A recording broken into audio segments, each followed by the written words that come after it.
Hope सभी अच्छे होंगे। तो आज हम करने वाले हैं क्वाड्रेटिक इक्वेशन 4.1 का हर क्वेश्चन का सॉल्यूशन। तो चलिए स्टार्ट करते हैं। तो इसमें हमें फर्स्ट क्वेश्चन दिया हुआ है, फर्स्ट का स्टेटमेंट दिया है कि जांच कीजिए कि क्या निम्न द्विघात समीकरण है। मतलब हमारा क्वेश्चन है कि फर्स्ट क्वेश्चन है x + 1 का whole square is equal to 2x - 3। अगर ये इक्वेशन है तो क्या ये द्विघात समीकरण है, क्या ये क्वाड्रेटिक इक्वेशन है। तो चलिए स्टार्ट करते हैं, सॉल्यूशन करते हैं। यहाँ पर a + b का होल स्क्वायर फार्मूला लगाएंगे तो a² + b² + 2ab is equal to 2x - 6 हो जाएगा।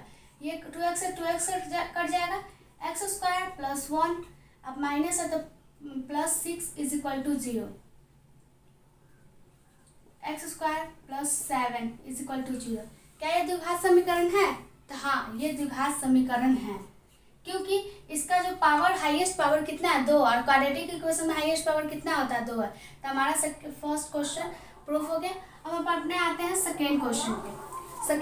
फर्स्ट का सेकेंड में क्वेश्चन दिया हुआ है x² - 2x is equal to -2 bracket 3 - x।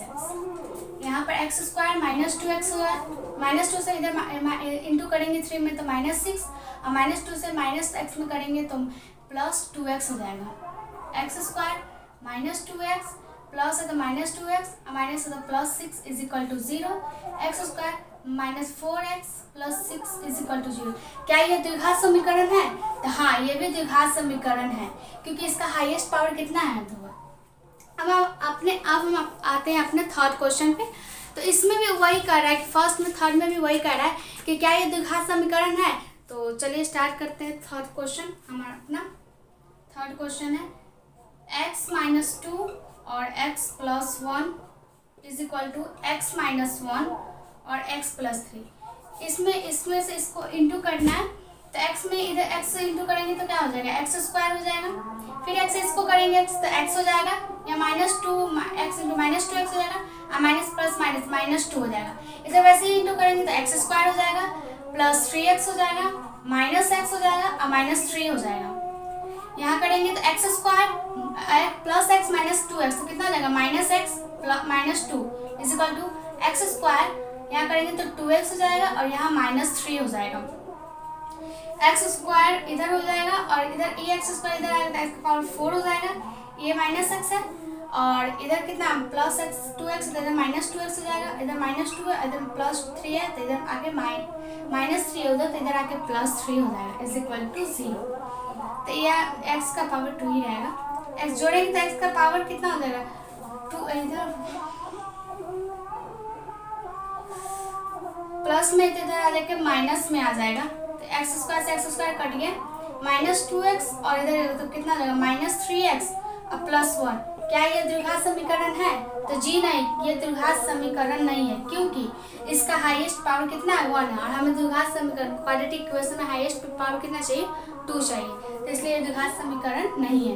तो हम आई होप आपको मैंने 3 क्वेश्चन बता दिए कि कैसे क्वाड्रेटिक इक्वेशन चेक करते हैं। होप तो आपसे 1 जो है उसमें जो 8 क्वेश्चन दिया हो तो वो 8 क्वेश्चन बन जाएगा। तब हम आते हैं सेकेंड क्वेश्चन पे।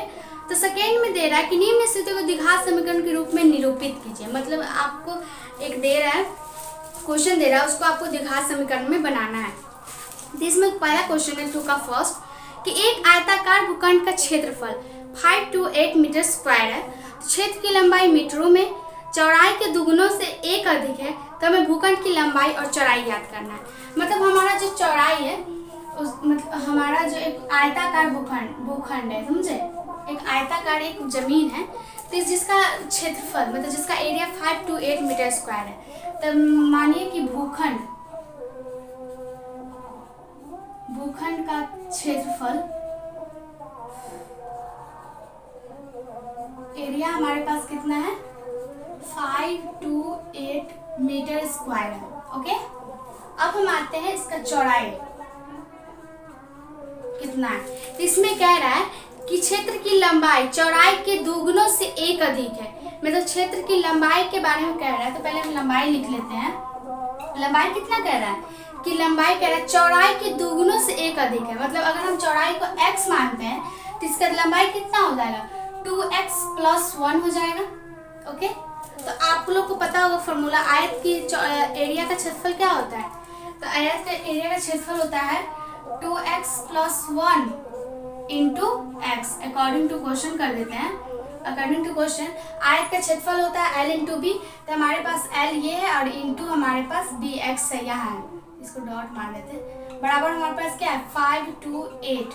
ओके, तो 2x इंटू एक्स करेंगे तो 2x² अब plus x is equal to 5 2 8। तो 2x² plus x minus 5 2 8 is equal to 0। तो ये हमारा इक्वेशन बनके तैयार हो गया। तो 2 का फर्स्ट। अब हम आते हैं 2 के सेकेंड नंबर पे। तो 2 के सेकेंड नंबर में कह रहा है दो क्रमागत मतलब दो क्रम के अनुसार एक ही मतलब एक पॉइंट से एक आगे बढ़ रहा है। तो उसमें कह रहा है कि दो क्रमागत धनात्मक पूर्णांकों का गुणनफल 306 है। तो हमें पूर्णांकों की संख्या ज्ञात कीजिए। मतलब हमारा इसमें कह रहा है कि क्रमागत, इसमें ये हमारा फर्स्ट है, तो ये हमारा सेकेंड क्वेश्चन है 2 का सेकेंड। क्रमागत मतलब एक क्रम में ही चल रहा है, तो क्रमागत हो जाएगा। क्रमागत पहला घन हमारा धन पूर्णांक है, मतलब ये पॉजिटिव इंटीजर जा रहा है। ओके, तो धन पूर्णांक हमारे पास कितना है x है। ओके, और दूसरा उससे क्या है, दूसरा x उससे एक ज्यादा है, तो दूसरा धन पूर्णांक हो जाएगा, दूसरा धन पूर्णांक x + 1 हो जाएगा। और जब हम इस दोनों को जोड़ मतलब क्या करते हैं गुना करेंगे तो वो 306 आएगा। अकॉर्डिंग टू क्वेश्चन कह रहा है, according to question x + 1 into x करेंगे तो कितना हो जाएगा 306 हो जाएगा। तो चलिए सॉल्यूशन करेंगे तो पूरा 2 के फर्स्ट जैसा हो गया।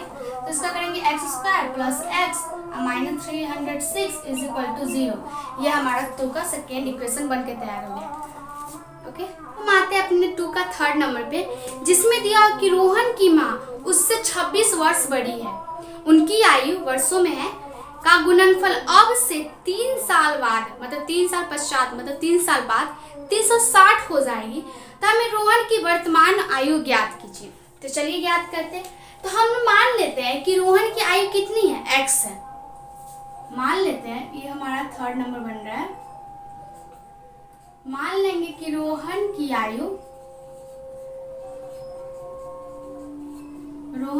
हमारे पास x है और उसमें क्या कह रहा है कि रोहन की माँ उससे 26 वर्ष बड़ी है, उनकी आयु का गुणनफल अब से 3 साल बाद 360 हो जाएगा। तो उसकी माँ तो उससे 26 वर्ष बड़ी है और रोहन की उम्र से 26 साल बड़ी है। तो उसकी रोहन की माँ की उम्र लिख लेते हैं। तो माँ की उम्र हो जाएगा हमारे पास x + 26। उसका जैसे मेरा कोई उम्र समझिए मेरा उम्र अगर 18 साल मान लेते हैं तो मेरी मम्मी हमसे 26 साल बड़ी है, तो हमारे वर्तमान आयु से वो 26 साल और बड़ी है, तो हम उस दोनों को जोड़ देंगे तो माँ की तो उम्र आ जाएगा। उसी तरह हम ऐसे ही करेंगे। तो रोहन की आयु में अगर हम माँ का उम्र जोड़ लें तो माँ का वर्तमान जो आयु है वो आ जाएगा। तो 3 साल बाद का हम निकालते हैं। क्वेश्चन के अकॉर्डिंग कह रहे हैं कि 3 साल बाद मतलब 3 साल पश्चात रोहन की आयु कितना हो जाएगा। रोहन की आयु 3 साल बाद तो बढ़ेगा ना। जैसे अगर मानते हैं कि हमारा आयु अभी क्या कहते हैं 18 है, तो 3 साल बाद 21 होगा। उसी तरह रोहन की आयु अभी x है, तो 3 साल बाद कितना हो जाएगा x + 3 हो जाएगा। तो उसी तरह माँ की आयु भी, माँ की उम्र भी कितनी बढ़ेगी, तो माँ की उम्र हो जाएगी x + 29 हो जाएगी। 26 + 3 करेंगे तो 29 आ जाएगा। तो अब हम करते हैं अकॉर्डिंग टू क्वेश्चन हमारा कहता है कि रोहन की माँ उससे 26 वर्ष बड़ी है, तो उसकी आयु का गुणनफल अब से 3 साल बाद 360 हो जाएगा। मतलब अगर हम इसको और इसको गुना करते हैं तो 360 के बराबर आएगा। सिर्फ रोहन की माँ का उम्र से कह रहा है, रोहन के वर्तमान उम्र से, रोहन के 3 साल बाद की उम्र से और माँ के 3 साल उम्र बाद के उम्र से अगर हम इंटू करते हैं तो 360 के बराबर हो जाएगा। तो चलिए स्टार्ट करते हैं।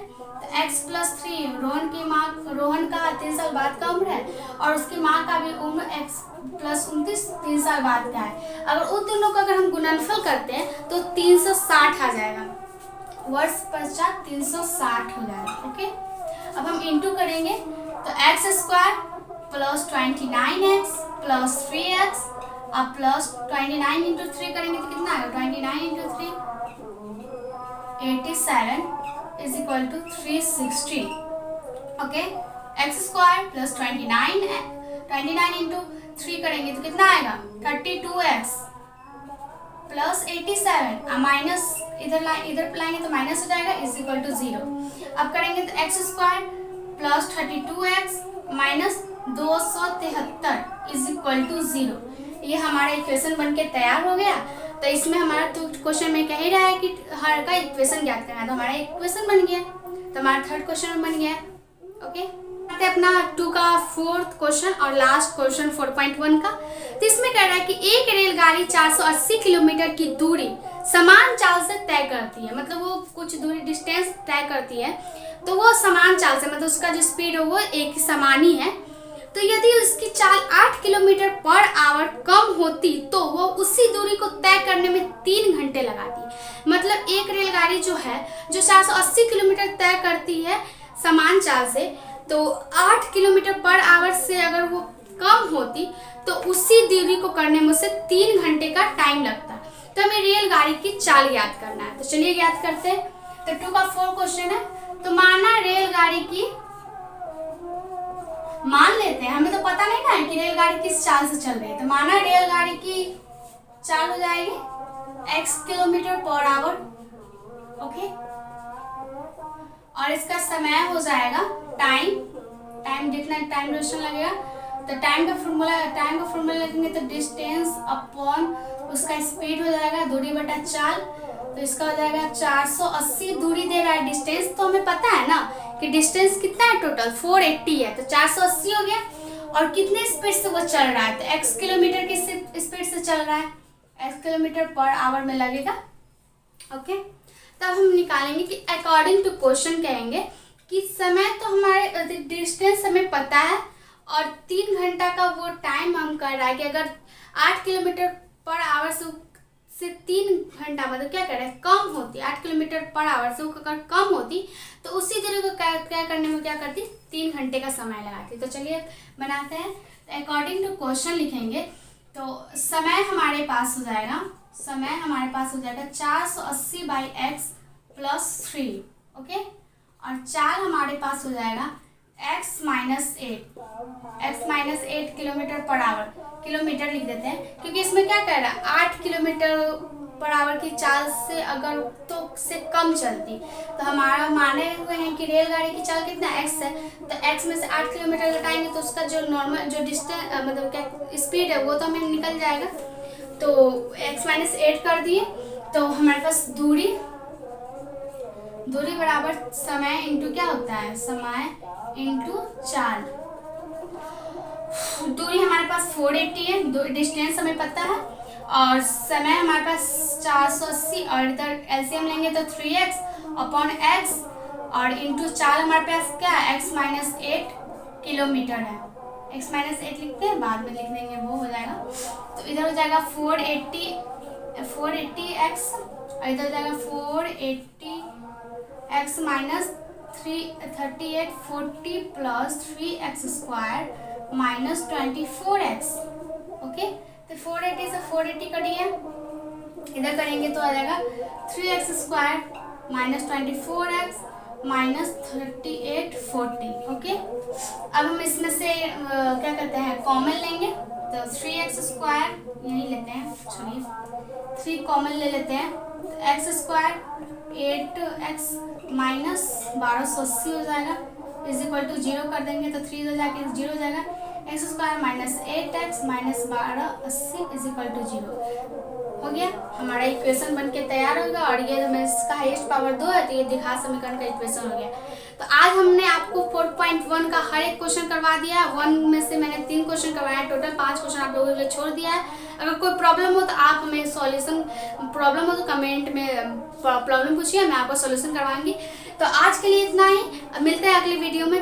Take care, bye bye, thank you.